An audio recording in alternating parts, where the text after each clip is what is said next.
ಕಾಂಗ್ರೆಸ್ ಪಕ್ಷ ಚುನಾವಣಾ ಪ್ರಣಾಳಿಕೆಯಲ್ಲಿ ಘೋಷಿಸಿದಂತೆ ಪರೀಕ್ಷಾ ಅಕ್ರಮ ತಡೆಯಲು ಕಠಿಣ ಕಾನೂನು.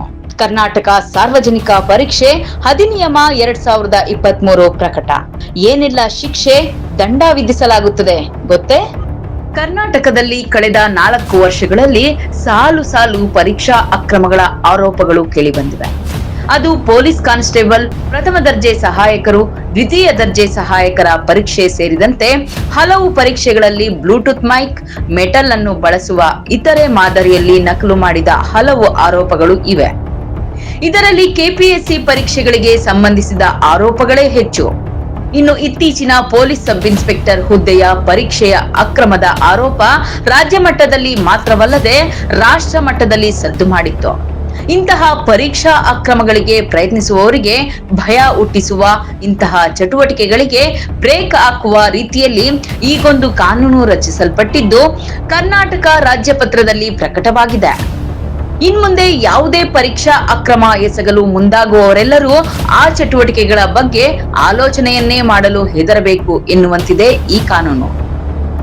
ಇಂದಿನ ಬಿಜೆಪಿ ಸರ್ಕಾರದ ಅವಧಿಯಲ್ಲಿ ಪೊಲೀಸ್ ಸಬ್ ಇನ್ಸ್ಪೆಕ್ಟರ್ ನೇಮಕ ಪರೀಕ್ಷೆ ಸಂದರ್ಭದಲ್ಲಿ ಅಕ್ರಮ ಕಂಡು ಬಂದಾಗ ಕಠಿಣ ಕಾನೂನು ತರುವುದಾಗಿ ಪ್ರತಿಪಕ್ಷ ಕಾಂಗ್ರೆಸ್ ಚುನಾವಣೆ ಪ್ರಣಾಳಿಕೆಯಲ್ಲೂ ಘೋಷಿಸಿ ಪ್ರಸ್ತಾಪಿಸಿತ್ತು. ಬಳಿಕ ಸರ್ಕಾರ ರಚನೆಯಾದ ನಂತರ ವಿಧೇಯಕವನ್ನು ಶಾಸನಸಭೆಯಲ್ಲಿ ಮಂಡಿಸಿ ರಾಜ್ಯಪಾಲರ ಅಂಕಿತಕ್ಕೆ ಕಳಿಸಲಾಗಿತ್ತು.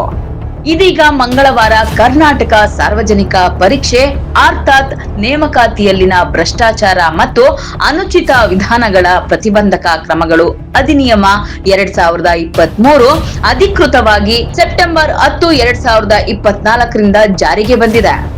ಈ ಮೂಲಕ ಕರ್ನಾಟಕ ಸರ್ಕಾರದಿಂದ ನಡೆಸಲಾಗುವ ಸರ್ಕಾರಿ ಹುದ್ದೆಗಳ ಸ್ಪರ್ಧಾತ್ಮಕ ಪರೀಕ್ಷೆಗಳಲ್ಲಿ ಅಕ್ರಮಕ್ಕೆ ಕಡಿವಾಣ ಹಾಕಲು ಬ್ರಹ್ಮಾಸ್ತ್ರ ಬಳಕೆಗೆ ಅವಕಾಶ ಮಾಡಿಕೊಳ್ಳಲಾಗಿದೆ.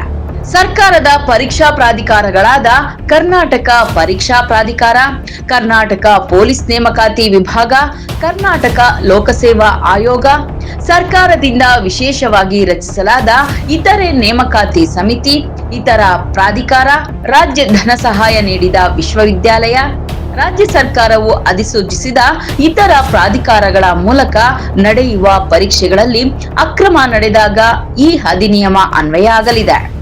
ಕರ್ನಾಟಕ ಸಾರ್ವಜನಿಕ ಪರೀಕ್ಷೆ ಅಧಿನಿಯಮ 2023ರಲ್ಲಿ ಏನೆಲ್ಲ ಶಿಕ್ಷೆ, ದಂಡ, ನಿಯಮಗಳನ್ನು ಅಳವಡಿಸಲಾಗಿದೆ ಗೊತ್ತೇ? ಯಾವುದೇ ರೀತಿಯ ಪರೀಕ್ಷಾ ಅನುಚಿತ ವರ್ತನೆ, ಪ್ರಶ್ನೆ ಪತ್ರಿಕೆ ಬಹಿರಂಗ, ನಕಲು ಸೇರಿ ಬೇರೆ ಅಕ್ರಮಗಳಿಗೆ ಕನಿಷ್ಠ 5 ವರ್ಷಗಳಿಗೆ ಕಡಿಮೆ ಇಲ್ಲದಂತೆ 12 ವರ್ಷಗಳವರೆಗೆ ವಿಸ್ತರಿಸಬಹುದಾದ ಜೈಲು ಶಿಕ್ಷೆ, 10 ಕೋಟಿ ರುಗಳವರೆಗೆ ದಂಡ ವಿಧಿಸಬಹುದಾದ ಶಿಕ್ಷೆ ವಿಧಿಸಲು ಅವಕಾಶ ಮಾಡಿಕೊಡಲಾಗಿದೆ.